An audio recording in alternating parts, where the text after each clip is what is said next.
Hello, my darlings. This is Mrs. Welch for the Cavendish Fletcher Community Library. The sap is flowing, and today we're going to read a book called Sugaring by Jessie Haas. Now, I know a lot of you around here have families that make maple syrup. And this is a great book about how it's done. Sugaring.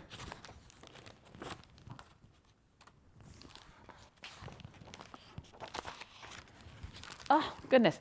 Gramp and Nora are gathering sap. Cold nights and sunny days, that's sugaring weather, says Gramp. 4 buckets hang on one big maple tree. Gramp takes a bucket down and pours the sap into Nora's pail.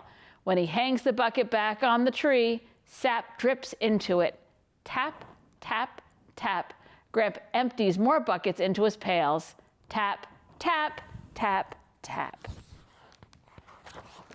Come on, Gramp tells the horses, and they pull the big tank closer. Their hooves sink deep in the snow. Their breath makes a cloud. Sweat rolls from under Bonnie's collar and down Stella's nose. Whoa, Gramp says. He pours the sap into the tank. 1 pail, 2. Gramp waits while Nora drinks from the 3rd pail, and he drinks too. Sap tastes good, like cold, sweet water. Can I give Bonnie and Stella a drink? Nora asks. They're working hard. Not from the pail, Gramp says. They'll want to stop at every tree. I need them to stop where I say. Nora cups her hand. She dips some sap from the pail and she hurries to Bonnie and Stella. The sap drips out through her fingers. Bonnie and Stella lick with their big pink tongues, but they only get a tiny taste. It's hard to give sap to horses, Gramp says. Never mind, they'll get plenty of hay for lunch. But they get hay all the time, Nora says. Sap is special. When the sap is all gathered, Gramp drains it into a holding tank. After lunch, he starts a fire in the sugar house. Sap from the holding tank flows into a long pan and begins to boil. Gramp tells Nora horse stories. They feed the fire and sing songs. Slowly, the sap at the end of the pan turns brown. When it's almost dark out, Gramp goes to get more wood. He gives Nora a tin cup of cream. You know what to do, he says. I'll be right back. Nora stands on a heavy stump, high enough to see inside the pan. She watches the brown bubbles. Are they getting higher? All at once, the bubbles lift. They almost boil over the top of the pan, but Nora's ready. She dips her finger into the cream, and she flicks a tiny drop into the bubbles. With a sigh, they whoosh back down. The horses' hooves crunch the snow. Gramp drives them close to the sugar house.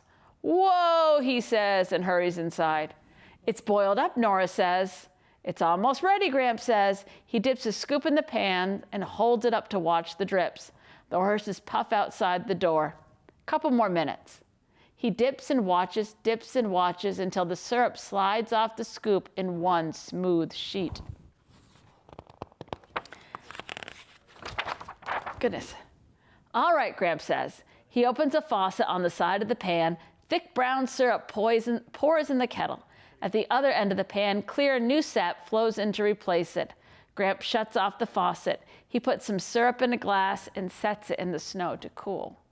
Nora can hardly wait to taste it. Maple syrup is even more special than sap. When the syrup is cold enough, Gramp and Nora drink some. It's so sweet they can only take little sips. Oh, that's good, Gramp says. Bonnie and Stella watch through the door. Bonnie and Stella should get a taste, Nora says. They brought the sap in and they brought the wood. She pours some syrup in her hand. It's warm and sticky and it dribbles through her fingers. Nora holds her hand out to Bonnie. Careful, Gramp says. Bonnie licks and licks. She thinks maple syrup is special too. Suddenly, Nora feels Bonnie's teeth. Ow! She pulls her hand away. Okay, Gramp asked. Nora nods. Your hand was so sweet, she thought it was candy.